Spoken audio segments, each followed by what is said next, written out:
راولپنڈی سے، وہ کہہ رہے ہیں کہ کل ڈی جی یا ایس پی آر نے یہ کہا کہ فوج کا سیاست سے کوئی تعلق نہیں، پاک فوج کو سیاست میں نہ گھسیٹا جائے۔ تو کیا اپوزیشن کے الزامات کی وجہ سے پاک فوج کو وضاحت دینا پڑی؟ جاوید اکبر صاحب، آپ کیا کریں؟ ہم لوگ یہ انہی لوگوں کے بارے میں، پاکستان میں اگر کوئی ایک ادارہ باقی ہے، وہ کہتے ہیں نا، اس گھر کو آگ لگ گئی گھر کے چراغ سے، یہ ہائی کورٹ اسلام آباد میں کیا ہوا ہے؟ ایک ادارہ ہے۔ کچھ ایسی ابلیسی قوتیں ہیں اس ملک میں جو ان کو بھی سوئیاں چبھونے سے باز نہیں آ رہی۔ ایک ادارہ، وہ بھی ان سے برداشت نہیں ہو رہا۔ اور میں نے مدتوں پہلے یہ بات کی تھی کہ اگر ان کا بس چلتا تو یہ افواج پاکستان کا بھی یہ حشر کرتے، اگر یہ کر سکتے تو ضرور کرتے۔ اور انہوں نے کوششیں کی ہیں کہ یہ جو ایک نام نہاد، ایک نجاست کا مرا ہوا ایک سیاستدان رکا لکھ کے بھیجے کہ حامل رکا ہزا کیپٹن کو بطور بریگیڈیئر تعینات کر دیا جائے،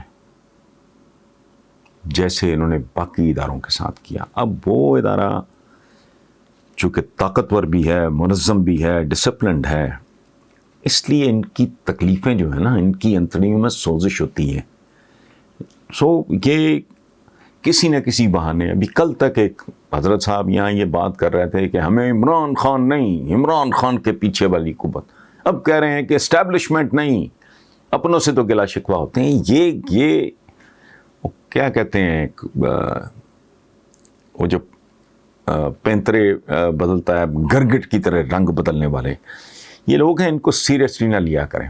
دعا کریں کہ یہ کوئی ایسی حماقت کر بیٹھے ہیں کہ اپنے منطقی انجام تک پہنچ جائیں۔ جب تک یہ ہیں، یہ ایلیمنٹ اس ملک میں موجود ہے، یہ گندی، غلیظ، ناپاک، جعلی، مصنوعی، عوام دشمن نہیں، عوام خور، آدم خور جمہوریت جب تک اس ملک پہ مسلط ہے، اس کا کوئی بندوبست کرو، ہو سکتا ہے، کوئی راکٹ سائنس نہیں ہے۔ There is always a way out۔ قدرت اس وقت تک کسی مسئلے کو جنم نہیں دیتی جب تک اس مسئلے کا حل اس کے اندر موجود نہیں ہوتا۔ اگر وزڈم ہو، ول ہو، وے ہو، بس سارا کچھ ٹھیک ہو سکتا ہے، تب تک یہ باز نہیں آئیں گے۔ اور باقی ہماری جہالت زدہ جو دانش ہے اس ملک کی، وہ یہ جو مارکیٹ ہو رہا ہے، اس کو وہ خرید رہی ہے، جمہوریت ہے اور فلاں ہے اور ٹمکاں ہے، بہر اللہ ہی بارس ہے۔ لیکن مجھے یقین ہے انشاءاللہ کہ کم از کم افواج پاکستان کے حوالے سے یہ کمیونٹی نہ کبھی کامیاب ہوئی تھی نہ ہوگی، لیکن اللہ کرے کوئی فیصلہ کن سا کام ہو جائے، ہم بھی اپنی زندگی میں دیکھ لیں کہ ملک صحیح سمت میں ٹریک پہ چڑھ چکا ہے۔ یہ آپ اپنے ارد گرد اگر دیکھیں، میں تو عصمت امام مرحوم کے اس جملے کے بارے میں اکثر سوچتا ہوں اور اسے درست پاتا ہوں۔ آپ اپنے ارد گرد دیکھیں کتنے لوگ ہیں، اور ایک حیرت انگیز تجربہ میرا ذاتی ہے، بہت سے بیوروکریٹس، مختلف شعبوں کے لوگ ملنے آتے ہیں، ان میں سے بیوروکریٹس بھی ہوتے ہیں، کسی کی ریٹائرمنٹ میں 2 سال ہیں، کسی کی ریٹائرمنٹ میں 4، 5، 6 سال ہوتے ہیں، اور ان میں سے اکثر ایک جملہ بولتے ہیں، آپ حیران رہ جائیں گے۔ میں شروع میں جملہ سمجھتا نہیں تھا، میں اس پہ غور نہیں کرتا۔ وہ جملہ یہ ہوتا ہے کہ حسن صاحب، وہ ہمارے پاس اب 3-4 سال ہی رہ گئے ہیں، یا 5-4 سال رہ گئے ہیں، یا 5-6 سال رہ گئے ہیں ریٹائرمنٹ میں، اس کے بعد ہمیں کس نے پوچھنا ہے؟ آپ اندازہ لگائیں اپروچ کا۔ ایک ایسا آدمی جو لوگوں کو ریلیف دے سکتا ہے، لوگوں کو آسانیاں دے سکتا ہے، ان کے زخموں پہ مرہم رکھ سکتا ہے، انہیں انصاف دے سکتا ہے، انہیں سکھ، سکون اور خوشی دے سکتا ہے، وہ خوف زدہ ہے ریٹائرمنٹ سے کہ اس کے بعد، ریٹائرمنٹ کے بعد کسی نے اس کے منہ پہ بھی نہیں تھوکنا۔ ہمارے ایک مرحوم دوست تھے، وہ رحمت علی جازی جرنلسٹ تھے، بڑے مشہور، وہ کہا کرتے تھے کہ یہ وہ لوگ ہیں، یہ وہ کمیونٹی ہے جو ریٹائرمنٹ کے بعد جن پہ گلی کا کتا بھی بھونکنا پسند نہیں کرتا. اب میں حیران ہوں کہ اتنے پڑھے لکھے لوگ اگر اویئر بھی ہوتے ہیں کہ ہمارے کرتوت ایسے ہیں کہ ہم نے جب اپنے منصب سے ہٹنا ہے تو ہم پہ کسی نے تھوکنا بھی نہیں, ہمیں کس نے پوچھنا ہے, کا مطلب کیا ہے؟ وہ بھائی تمہارا تو کام ایسا ہے کہ اگر تم لوگوں کے ساتھ حسن سلوک سے کام لوگے تو وہ تمہاری لوگ عزت کریں گے, تم سے محبت کریں گے, تمہیں دعائیں دیں گے, لیکن دے آر ناٹ پشڈ. یہ ہمارا ایک اوور آل رویہ ہے. اور آپ مجھے بتائیں کہ کون سا شعبہ ہے؟ ہمارے جو بلڈرز ہیں وہ کیا کرتے ہیں؟ ہماری بیوروکریسی ہے کیا کرتے ہیں؟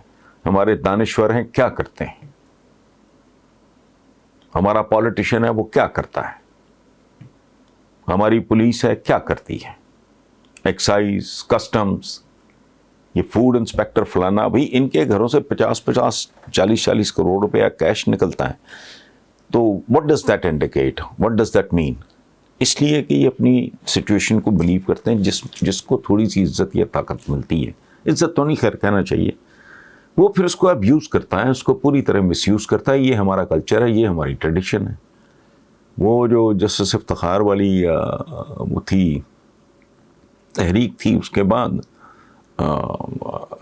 وکلاء کمیونٹی نے, حالانکہ کمال کی بات ہے, ہماری سول سروس ہو گئی, وکیل, ڈاکٹر, انجینئر, یہ لوگ کریم آف دا سوسائٹی کہلاتے تھے. اب یہ جو کریم ہے وہ آپ کے سامنے, اس پہ میں کیا تبصرہ کروں؟ اس ملک میں دیکھو کہہ کے تنگ آ گیا ہوں. اب تو مجھے بات کرتے ہوئے شرم آنے لگی ہے کہ جب تک یہاں 3 گھنٹوں میں جلاد کام نہیں کریں گے, یا جب تک اس پورے نظام کو تیزاب سے غسل نہیں دیا جائے گا, یہ پاک نہیں ہو سکتا. سو آپ اداروں کو رو رہے ہیں. اداروں کا تو میں بیسیکلی یہ سمجھتا ہوں کہ آپ کے 99% ادارے, آپ کہہ رہے ہیں نا کمزور کیوں ہیں, میرا خیال ہے مر چکے ہیں, اور ان کو قبر بھی نصیب نہیں ہو رہی, ان کو گورکن بھی نہیں مل رہا, ان کو قبرستان بھی نہیں مل رہا ہے, لاشیں باہر پڑی ہیں. سو یہ جو کچھ ہو رہا ہے آپ کے بھی سامنے ہے, میرے بھی سامنے, کیوں ہوتے جا رہے ہیں اس کی وجہ ہے. ایک ہی علاج ہے, مجھے تو مدت ہو گئی یہ لکھتے ہوئے, پہلی بار نہیں کہہ رہا, پتہ نہیں سینکڑوں بار لکھ بھی چکا ہوں, کہہ بھی چکا ہوں کہ جب تک جلادوں کو اوور ٹائم نہیں ملتا اس ملک میں, گیہوں کے ساتھ گھن پستا ہے پس جائے, لیکن ملک کو تو قرار ہے, یہ رکے گا کہاں سلسلہ, مجھے اس سے خوف ہوتا ہے. بہرحال آپ بھی دعا کریں, میں بھی دعا کر رہا ہوں, اور دعا ہی کر سکتے ہیں. اس کے علاوہ ہمارے پاس تو مسئلے کا حل نہیں ہے. جن کے پاس اقتدار ہے, اختیار ہے, وہ یا تو کچھ کریں یا بھی چھوڑ چھاڑ کے چلے جائیں. ہم آپ تو یہی کر سکتے ہیں. دعائے خیر ہے, آپ بھی کریں, میں بھی کر رہا ہوں. Thank you very much.